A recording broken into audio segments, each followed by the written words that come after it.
at napailing na lang ang dalaga. Tinignan niya ang binata na hindi talaga umalis sa kanyang tabi. Nagkatinginan silang dalawa at ramdam ni Charmaine ang mabilis sa tibok ng puso niya, lalo na nang lumapit si Jackson sa kanya. Naghintay siya na lumapat ang labi nito sa kanya. Hinintay niya na magdikit ang labi nilang dalawa. Gusto mo? Bulong nito. Ha? Kabadong tanong ni Charmaine. Never mind. Mahinang sabi ni Jackson. Napapikit ang dalaga nang halikan ng binata ang labi niya. Kakaiba yun. Hindi mabilis at hindi rin nagmamadali. Napahawak si Charmaine sa braso ng binata dahil hindi pwedeng hindi siya gaganti at hindi pwedeng hindi niya ito hahalikan pabalik. Nang maubos ang hangin sa pagitan nila, ay napapikit si Charmaine. Damn!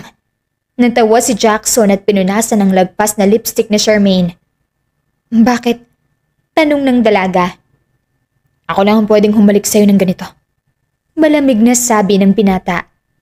Napatango si Charmaine dahil sa boses ni Jackson.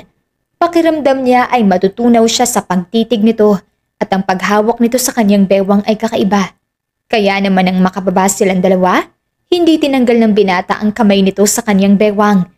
Dahilan para mas lalong bumilis ang tibok ng puso ni Charmaine. Oh! Nandito ka pala, Jackson. Bati ng isang matandang babae. Mommy, humalik ang binata sa pisngi ng ina nang hindi binibitawan ng dalaga. Dumapo ang tingin nito sa kanya, dahilan para mapalunok si Charmaine at kinakabahan na umayos ng tayo. Who is she? Tanong nito. Ngumiti si Jackson at nagyayabang na ipinakita ang dalaga.